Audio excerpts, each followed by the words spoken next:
to the computer. Awesome. Well, thank you, Kareen, for doing this. I'm super excited that, we're going to have this opportunity to share what you're doing and what you have going on with folks who are also interested in Uncommon Pastures Farms. So to get started, do you want to share with us a little bit about your background and kind of what led you into the work that you're currently doing? Yeah, great. Well, thank you so much for having me, Catherine. I really appreciate it. Yeah, so my name's Kareen. I run a business called Broken Ground, and I have been teaching people in cold climates how to grow their own food for over 10 years now. And I got involved with it in an unexpected way. I'd spent a lot of time in the peace and social justice field and the human rights field, specifically in Latin America.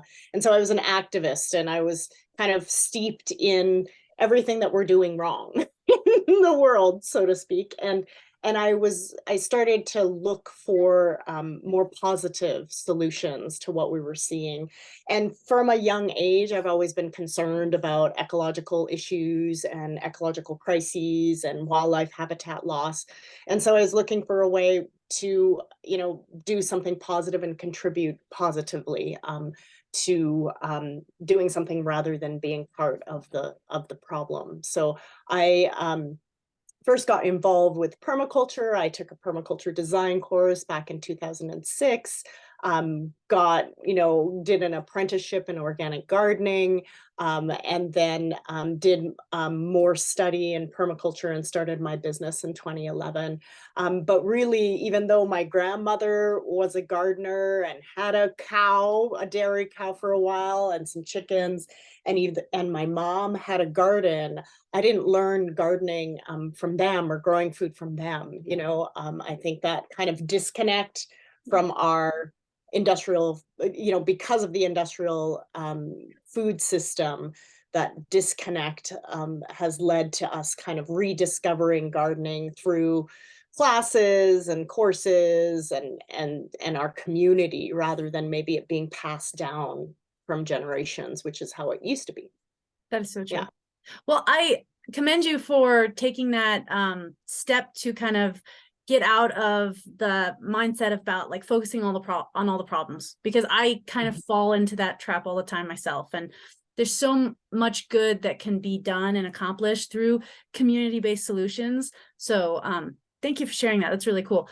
So we actually met at a soil crawl when you came over to Big Timber, and you were giving your presentation to the Northern Plains Resource Council, where we pasture some of our animals.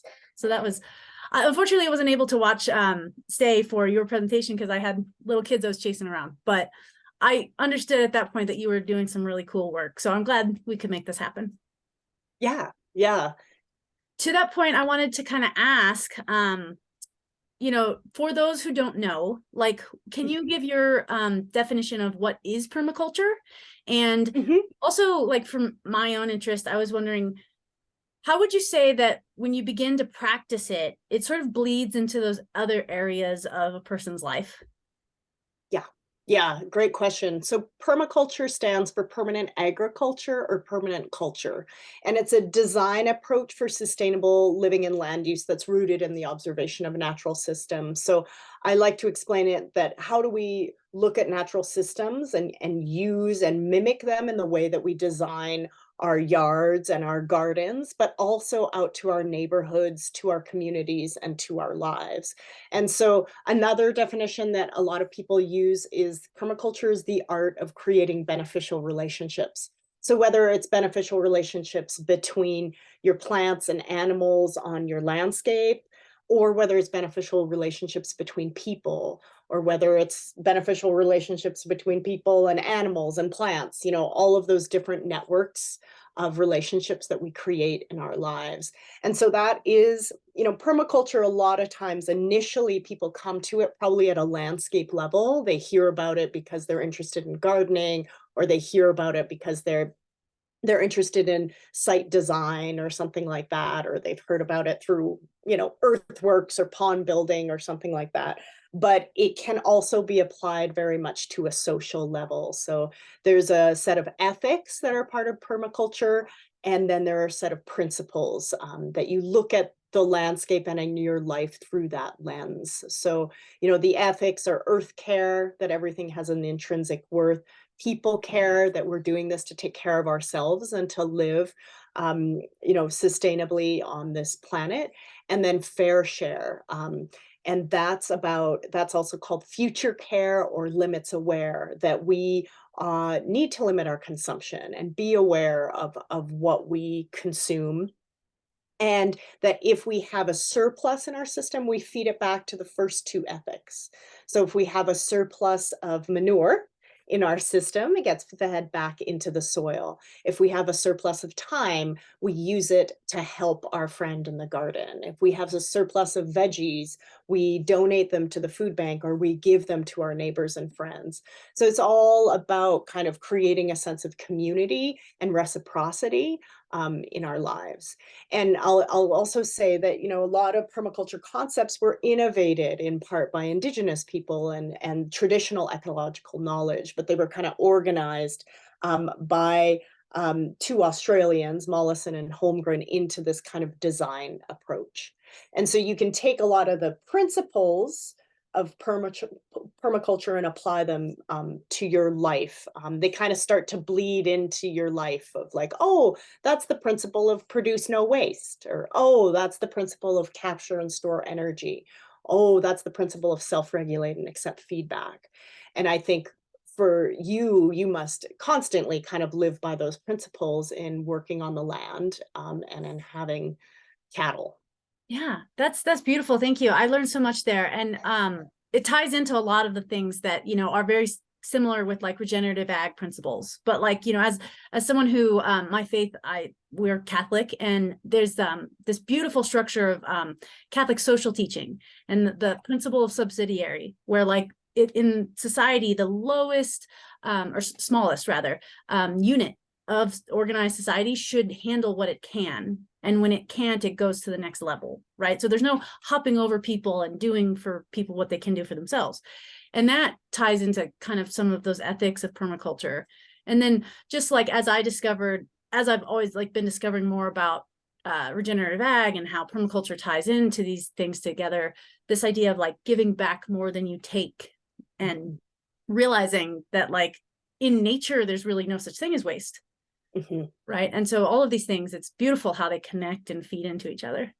Yeah, I love that connection to Catholic social teaching too. I mean, that's one of the principles in permaculture is small and slow solutions. It's all about relocalizing our economies. And also the prime directive is taking responsibility for ourselves and our children, right? We've kind of lost that ability, lost what we can do with our hands. Yeah, we have the digital devices and we can type, but we can produce food, we can grow meals for ourselves. We can knit and sew and fix cars and, build houses, and I think a lot less people are doing that these days, right? And we're losing those really important skills. So yes, that relocalization and really taking responsibility for our lives, much like my grandmother did, right? My grandmother kept a diary from 1943 to 1956 of everything that she did every day, and she had 6 kids. And so a lot of it was, canned 12 quarts of tomatoes, made this from scratch, made that from scratch, did the, and it was all based in her hands and connected to the land. And so that's really, we're not too many generations away from that. Yeah. And yet now we have children who think that milk comes from the grocery store, Right. and that's something that we need to really change. Absolutely. Yeah. I was raised by a single mom, and she started out on her own young and didn't come into her parenting with a lot of those traditional skill sets. And so she did a beautiful job. I'm eternally grateful to her. My goal with my family is to like acquire some of those personally and then be able to hand them on, right? And so yeah, there's a lot there. But that's beautiful that your grandma has that diary, and it sounds like you have it now. Yes. Yeah. They found it. My father didn't know that she had this diary, and they found it when they were cleaning out her place, and you know, she had these stacks and stacks of notebooks, and he had them transcribed, and so Oh, it wow. is such a gift to you know, and because she was in central Minnesota, so very Very similar different. climate, well, somewhat similar Oh, okay. climate to Okay. here, more water, Yeah, but at least a cold climate. Some of this, you know, she's doing some of the same things that I'm doing at that time of year. So sometimes I look back and compare what she's doing. that's really cool. Yeah. Well, so on a little practical question coming your way, for those folks similar to myself, I sort of joke that like I am a grass farmer and I take so seriously my dedication to growing grass through, but I cheat a little bit because I highly leverage the use of animals. They're doing so much of the heavy lifting.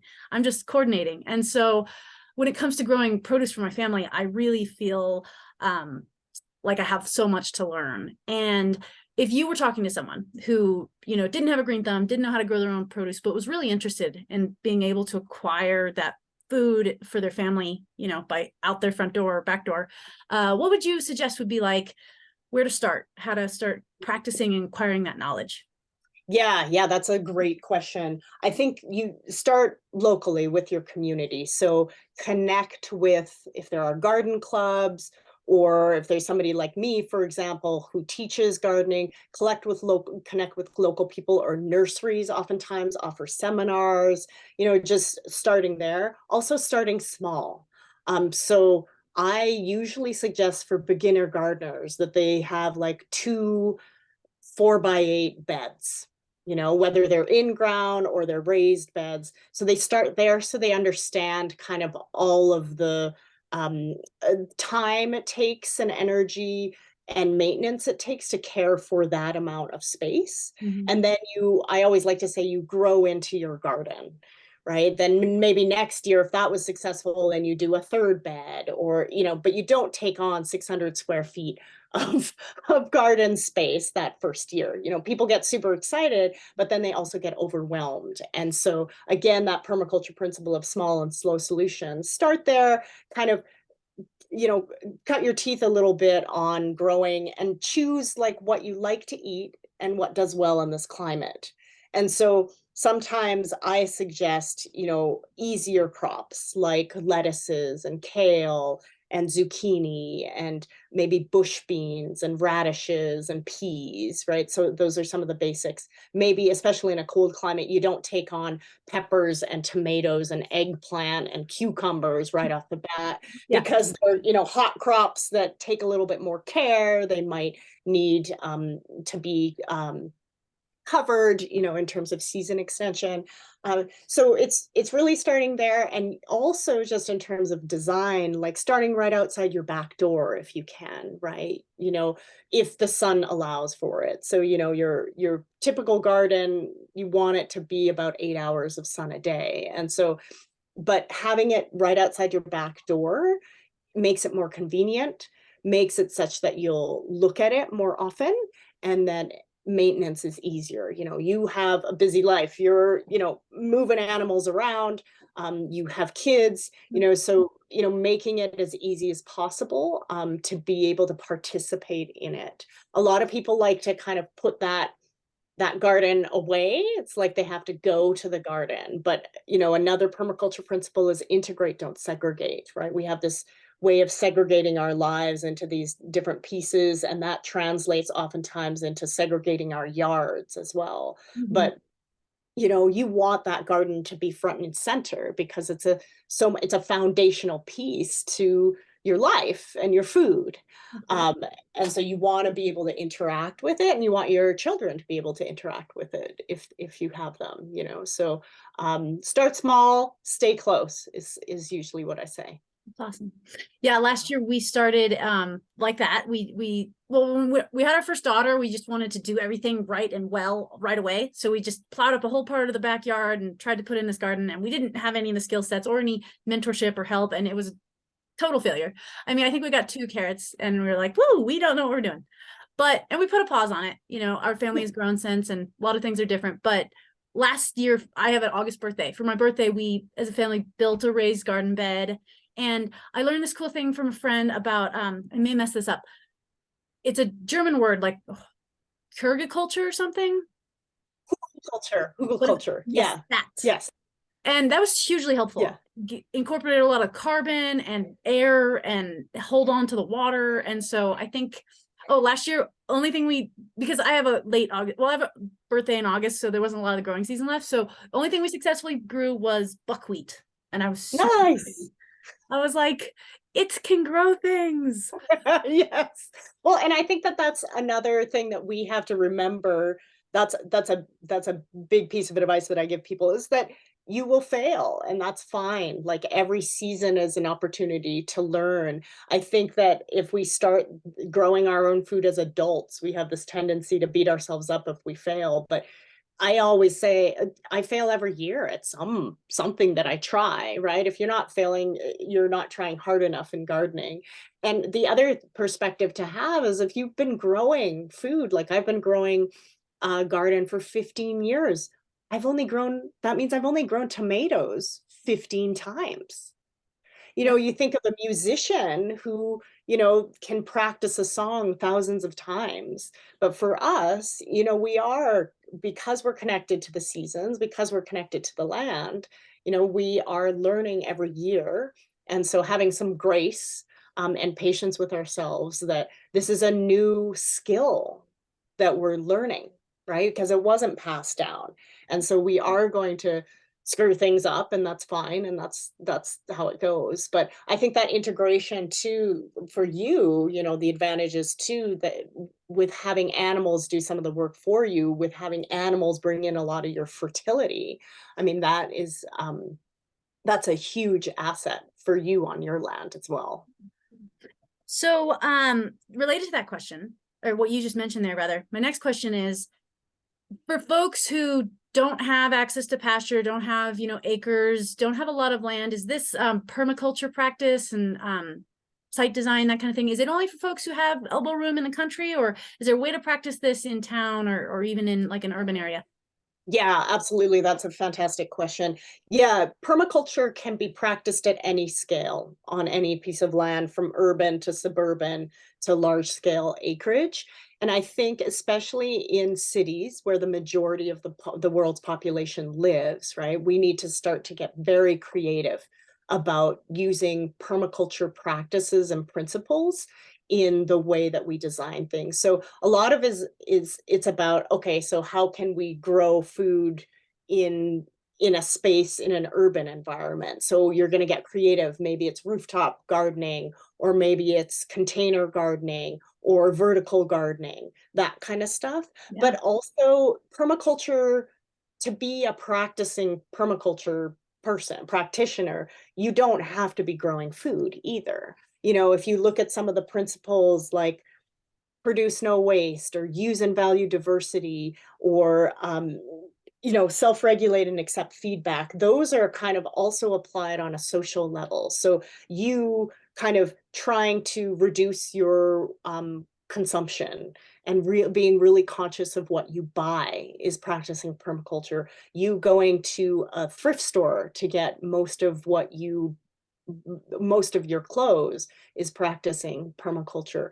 You creating community and opportunities for people to gather, to network with one another and to just be there together. That's practicing permaculture. So I think that's something to also realize, is that we don't need land, but we do need to tackle things like land equity and access. We do need to tackle social justice, in urban environments, economic justice, racial justice, like all of those things can be part of practicing permaculture. Um, but I do think figuring out innovative ways in which we can feed cities is going to be critical. Um, and I think a lot of that does come from kind of community-based initiatives, and seeing how we can kind of on a local level meet a lot of our needs. It's not that we're going to meet every need. Another thing I wanted to say was, permaculture can be looked at as a toolbox too, right? It's a framework permaculture is the toolbox, and in the toolbox, you have all sorts of tools. So depending on the culture that you're in, the climate that you're in, whether you have slope, et cetera, whether you're in a city or whether you aren't, you're going to take out certain tools. You're not going to use all of the tools, right, for every situation. So one of those tools is regenerative agriculture. So if you do have land, you're going to use that tool of regenerative agriculture. But another one of those tools is kind of, reduce, reuse, right? Buy used things from the thrift store. And another one of those tools is rooftop gardening. And another one of those tools is water capture strategies like rain barrels or rain gardens or all of those things. So it's like Permaculture too. permaculture is the frame. Vermiculture, I was going to add. Vermiculture, yes, yeah. So composting Composting. with worms. So in a small apartment, you could be doing mini animal husbandry with your worms and recycling your kitchen scraps. And then maybe you're using those worm castings for some container plants that you have on your balcony. So it's really getting innovative and also realizing that we want to work towards self-reliance, not self-sufficiency. So we want to rely on other people. I want to rely on my farmers and growers and people like you, right? Because I recognize I'm not going to produce all of my own food. I don't want to. We're inherently communal people. I want to be exchanging with my neighbors and my friends. I want to be, going to the farmers market and supporting livelihoods like yours. So it is really kind of piecing together the puzzle, not really thinking that we in isolation as the individual are going to be able to meet all of our needs.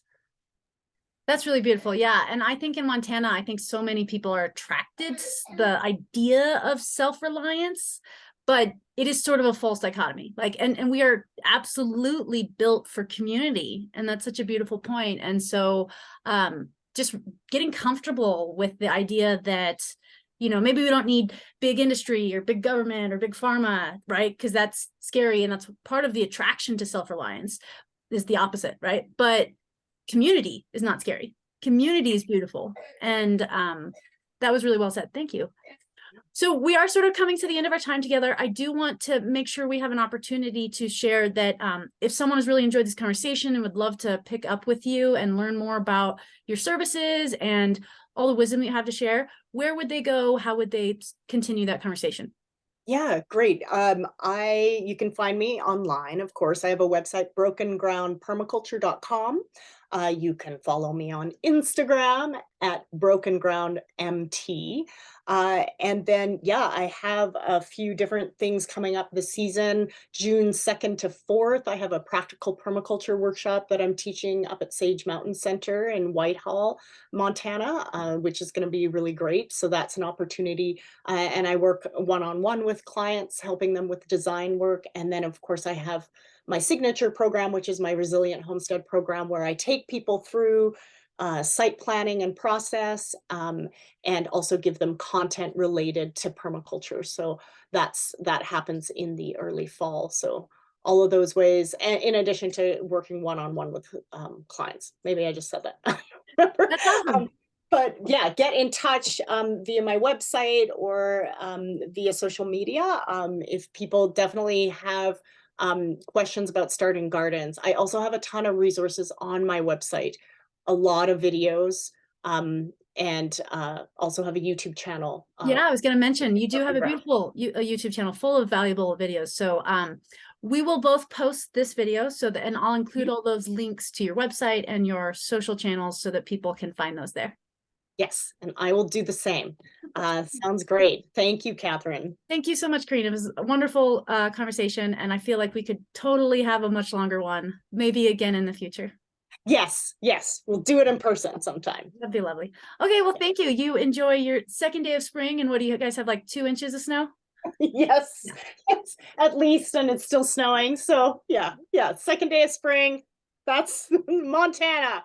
Absolutely. It's a special type of person that can grow in this climate. That's for sure. Absolutely. Well, thank you so much for this time, and we'll be in touch, I'm sure. Sounds Thank good. Thanks, Catherine. Bye. Bye. I can cut it here. I don't know how to stop recording. I know to Okay. find Yeah, I know. I know where to start recording, but not how to end it. Oh, here we go.